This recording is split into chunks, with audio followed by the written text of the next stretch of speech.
Hi guys, my name is Jasmine and today we're going to work on jump backs. So we're going to jump back from crow, which is something that's good to practice. It'll build up a lot of strength. We're jumping back from a very strong pose into Chaturanga, which is also a very strong pose. So before you actually start to work on this transition, make sure that you feel really stable and secure in both of those peak poses, and then we'll work on working on into the transition. So to begin, we need to warm up the body enough to start working towards this. So let's all come into tabletop.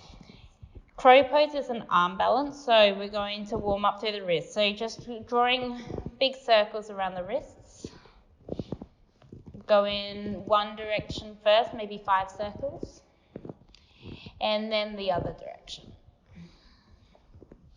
Notice as you move your shoulders past your wrists, how then the tension goes into your fingers, taking the pressure out of the wrist creases. We want to locate all 4 planes of our hands, and then turn the fingertips facing back towards yourselves and sit back towards your heels. Trying to keep the heel of the hand onto the mat instead of lifting up through the palms. You'll feel that stretch and opening through your forearms.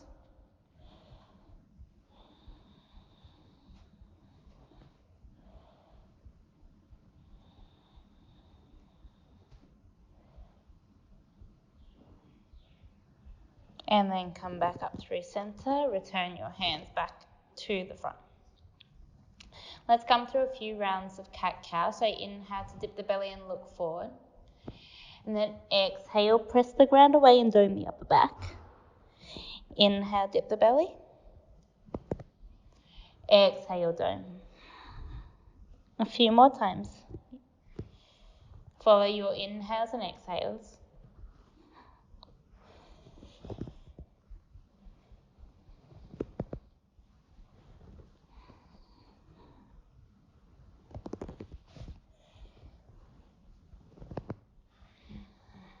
And after your next exhale, find a neutral spine. What I want you to do is to locate your pelvis. So think about how you would find a neutral pelvis. You want your pelvis to almost be basically parallel to the ground. So instead of tilting the tailbone up towards the ceiling or curling it under dramatically, try and find a neutral ground with your pelvis. I know that in my body, my pelvis naturally wants to tilt back in space. So I encourage it to tilt under just ever so slightly, maybe by 5 degrees. As soon as I find that pelvic tilt, I feel my navel or my belly button draw towards my spine. So I want you to sit with this for a moment. Just feel what's happening inside your core region. So that's the space between your ribcage and your pelvis. And see if you can still breathe into your bellies. It's just a slight activation of your core.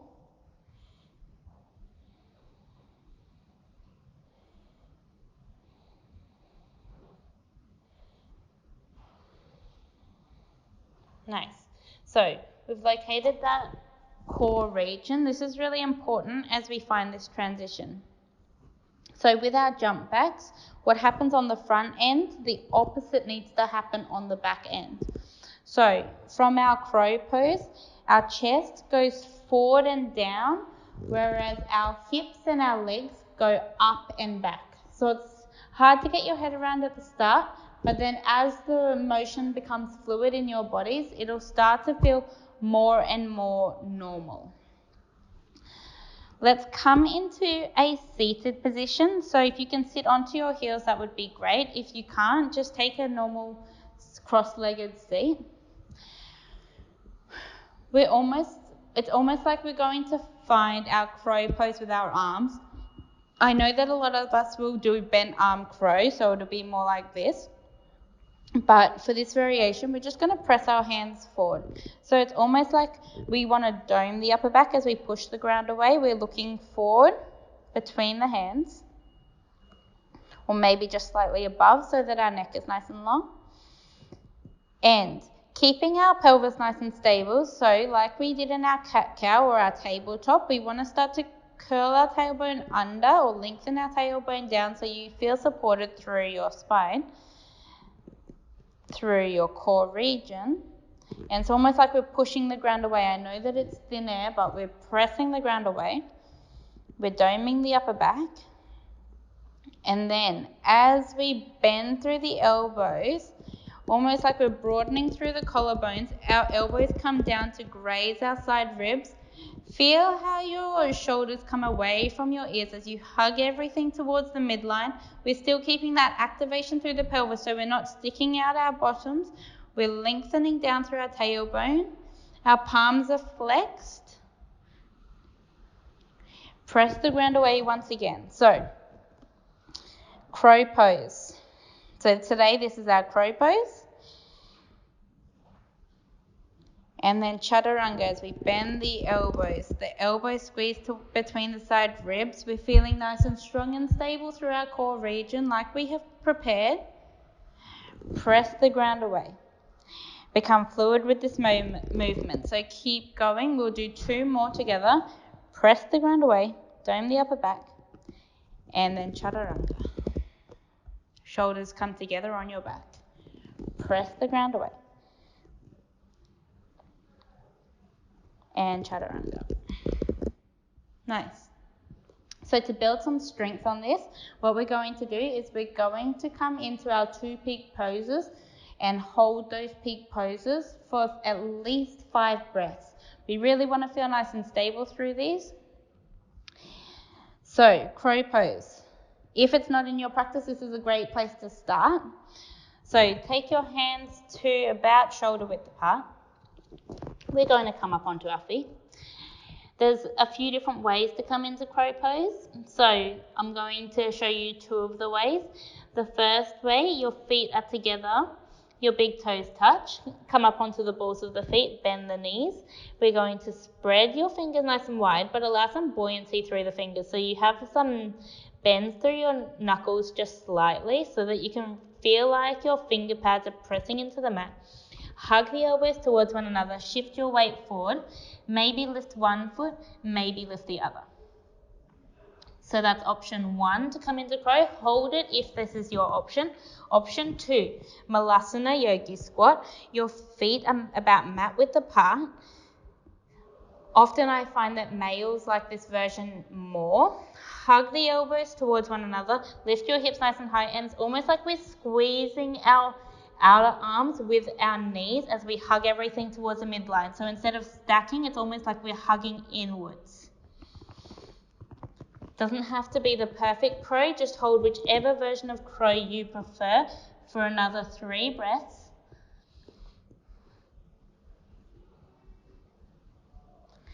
And release. You may need to roll out the wrists a couple of times.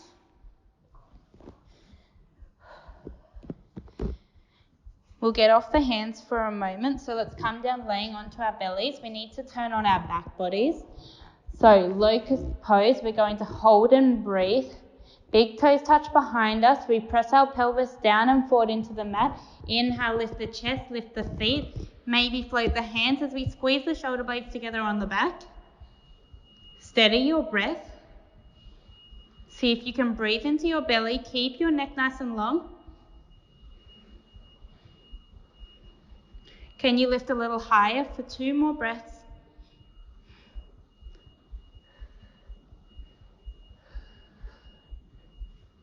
And slowly lower down.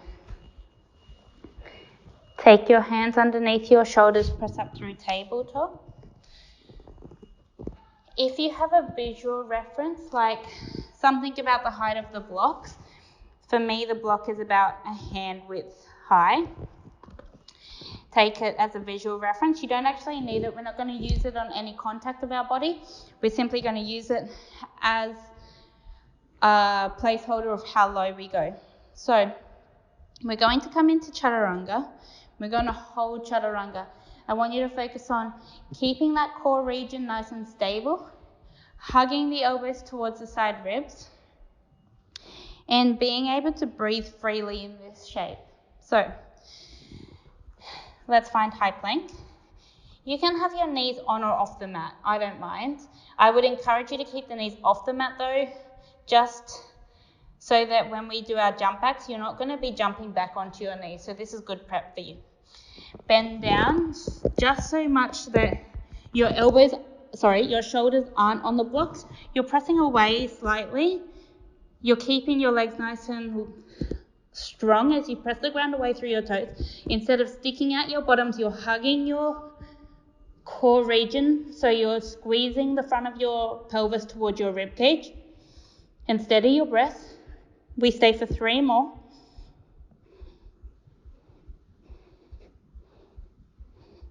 Drop your knees down. Come into tabletop. Come back into a seat. Whew. Your arms should be really turned on now. So, we've got one more exercise in our battle. We're going to come into Navasana, boat pose. Now, we really want to start to strengthen through the hip flexors and through our core region. So in this version of Navasana, we're actually going to keep our toes on the mat. So pointing through the toes, hugging the legs towards one another. Think of your legs as one package instead of 2 separate entities. They're one package. We're going to puff the chest and broaden through the collarbones towards the ceiling. Palms are face up, shoulder blades together on your back. See, as you puff your chest towards the ceiling, notice how now your hip flexors and your tummy muscles are starting to turn on. As you press the ground away through the top of your sit bones, we'll stay for 2 more breaths.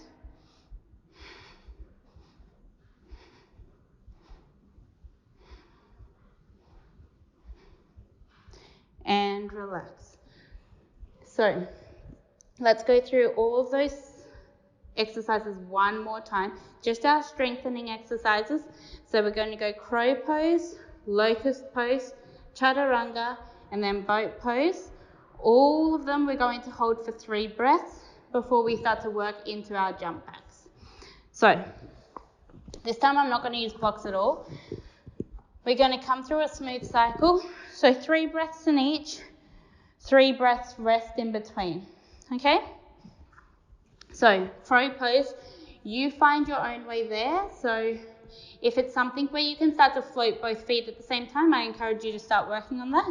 Otherwise, lift one leg then the other. Take a deep inhale to prepare.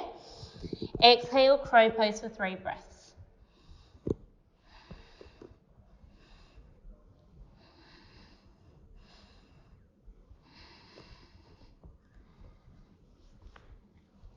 Find your way onto your bellies.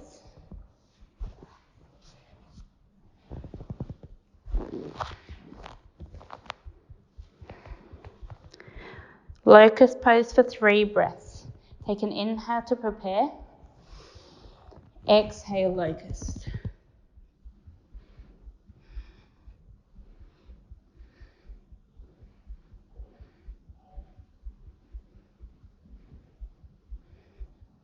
Release.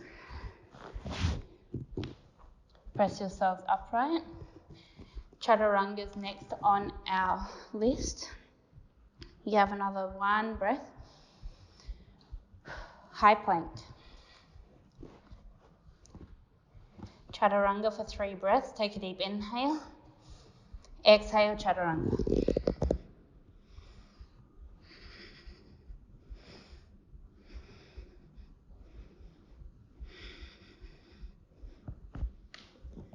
Drop your knees, press back, getting ready for boat pose. So on your sit bones, take an inhale to prepare. Exhale, puff your chest, press away through your sit bones. Squeeze your thighs and your legs together.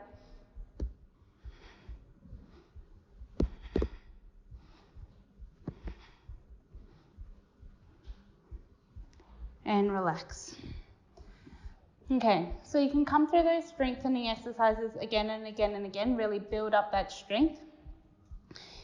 If your body feels warm, if it feels like your arms are ready to do this movement, your core keeps switched on, it's time to move into our jump backs. So it doesn't have to be the perfect crow, but I really want you to focus on finding that chaturanga shape. So what goes in the front, the opposite goes in the back. Front goes forward and down. So we're shooting our chest forward, but we might not be going down as far as you think. Then our hips are the heaviest part of our lower body, and we want them to go up and back, almost like it's jumping up and over something. So as we come from crow pose to chaturanga, if you have a really strong crow, your arms might be nice and straight. It doesn't matter if your arms are bent or straight, but the straighter they are, the further they have to go as they bend forward. Like we did when we were seated, think about how much change will happen with our chest. So we're going to, first I'll demonstrate it, and then you can start to practice it yourself at home. So we're coming from crow pose. As we float into crow pose, think about shooting your chest forward. We're going in one fluid movement. Our hips are going up and back. So take a deep inhale to prepare. We're pressing away through our hands. And then as we exhale, we come into our jump back. So inhale. Exhale, chaturanga. So it's a really quick movement. It's one breath. So make sure you take a big inhale to prepare. On your exhale, shoot back. It's almost like you're stretching out completely to a new length as we've come from almost like a compressed ball shape. If you're working on this movement, a really great way to work on it is by going one leg and then the other. So if we go crow pose, you can take one foot down to the mat. So for me, I'm going to take my right foot down, just the tips of my toes, step my left foot back down to the mat at the back of my mat, almost like runner's lunge. And then as I step my right leg back, I lower down into chaturanga. So that's almost like it's slow motion. It's still working the whole body.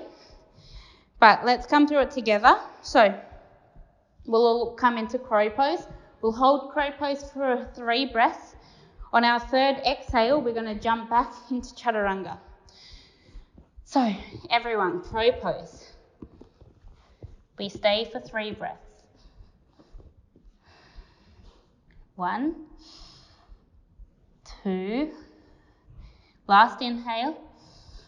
On your exhale, jump back, chaturanga. Inhale, upward facing dog.